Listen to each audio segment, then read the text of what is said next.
War is merciless. In an instant, lives are extinguished, dreams are shattered, and the question that we all ask lingers: where is God when pain and death surround us? Amidst the destruction, we search for answers.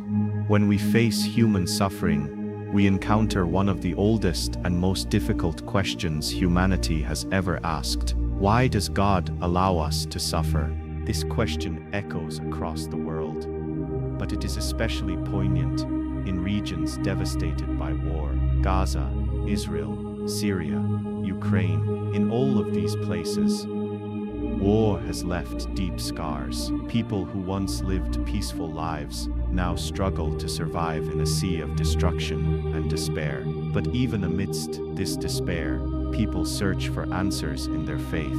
Faith, that invisible refuge, has provided comfort to generations and becomes the lifeline of those who have lost everything. Is it possible to find peace amidst chaos? Where is God when the pain seems unbearable? In this video, we explore how people face human suffering through religion. We travel the world and examine how different beliefs offer comfort and hope, even when everything seems lost. We speak with religious leaders, people who have lived in the most affected conflict zones, and experts in the theology of suffering. But we also pose a question: do we truly find comfort in our beliefs, or is it our need for comfort that makes us cling to them? Human suffering has been a constant in the history of humanity. From the first biblical accounts to the horrors of modern warfare, suffering seems to be an intrinsic part of the human experience. In ancient times, wars were fought over resources,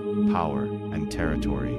Today, the reasons remain the same, but the consequences are far more devastating. When we face war, we are not only confronted with physical violence, but also the emotional and psychological pain it leaves behind. Families are torn apart, homes are reduced to rubble, and communities are shattered.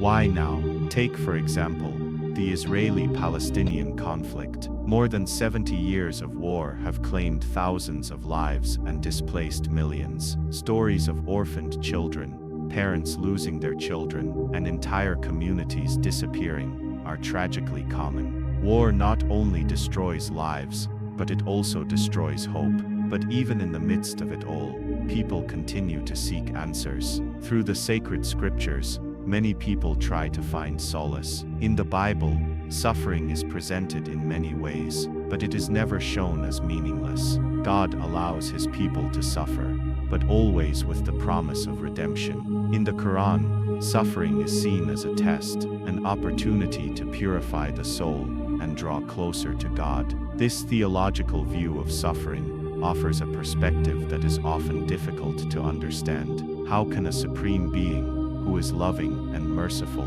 allow so much pain? The answers to this question vary depending on religious interpretation, but one thing is clear: suffering is not in vain. Suffering can be a test, an opportunity to learn and grow, and a reminder of our humanity and our need for God. Sacred scriptures, both Christian and Muslim, offer us something beyond immediate suffering: the promise of redemption. In Christianity, Jesus speaks about suffering, but also about hope. In the Sermon on the Mount, he says, "Blessed are those who mourn, for they will be comforted." Matthew 5:4. This promise is powerful. It is not a promise that suffering will immediately disappear, but that ultimately, peace will be restored. In the Quran, we find a similar vision. In verse 153, we are reminded, "Do not be impatient, for Allah is near to those who suffer." This verse not only offers comfort, but also a call to patience. The Islamic faith teaches that suffering is a test, but through patience and faith, a greater reward can be attained: eternal peace. However, suffering is not just a means to redemption, it is also a form of purification. The idea that suffering can cleanse the soul and bring us closer to God is a common teaching in many religions. For Christians, the Passion of Christ is the supreme example of redemption. redemptive suffering. Christ suffered for the forgiveness of humanity's sins, and his sacrifice is seen as the redemptive act that offers hope to all believers. Similarly, in Judaism, suffering has been a part of the history of the chosen people. From slavery in Egypt to the sufferings of the diaspora, Jews have sought the comfort of God through their suffering. The belief in a redemptive Messiah who will bring peace and justice is central to Jewish hope. For those who have lived through the suffering of war, faith is not just a means of comfort, but a tool of resistance. Faith allows them to rise from the ashes, to move forward despite the hardships, and to find the strength to rebuild their lives. In Gaza, for example, faith has become a pillar of resistance. Despite endless wars, the Palestinian people have maintained their hope through their faith. Every day, thousands of people rise, pray, and move forward with the hope of a better future. Resistance is not only a political struggle, it is a spiritual struggle, a fight for life and for faith. The example of Holocaust survivors also illustrates how faith can be a force of resistance. Many survivors of Nazi concentration camps, despite the atrocities they endured, found comfort and strength in their faith.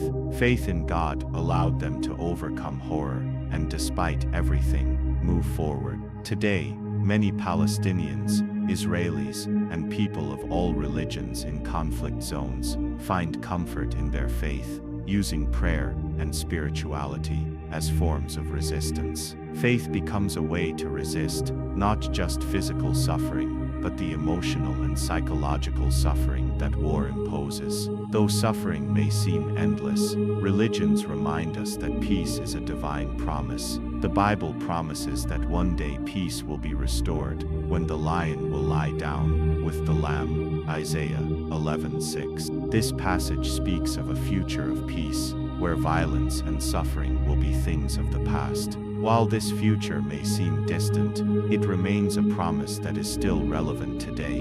The Quran also speaks of eternal peace, saying that Allah will bring peace and justice to the faithful. In Islam, peace is not only the end of war, but the natural state of the soul that is in harmony with Allah's will. This peace is experienced both in everyday life and in the life to come. People of different religions, despite their differences, are working together for peace. Religious leaders from all faiths are coming together to promote understanding and reconciliation. Through interfaith dialogue, communities are building bridges instead of walls. Human suffering is a reality that we all must face at some point in our lives. But religions offer us something invaluable: hope. The hope that although suffering is inevitable, we are not alone. The hope that through faith, we can find peace and redemption. In Christianity, the sacrifice of Christ is the supreme example of redemptive suffering. In Islam, patience and faith allow us to overcome life's trials. In Judaism, the hope in the Messiah and the restoration of Jerusalem gives us a vision of a future filled with peace and justice. Today, as in the past, humanity seeks answers, and the answer, perhaps, is not in the absence of suffering, but in how, despite it, we rise. We rise with faith. We rise with hope. Faith is what sustains us. Faith is what gives us hope, propels us forward, and leads us to peace.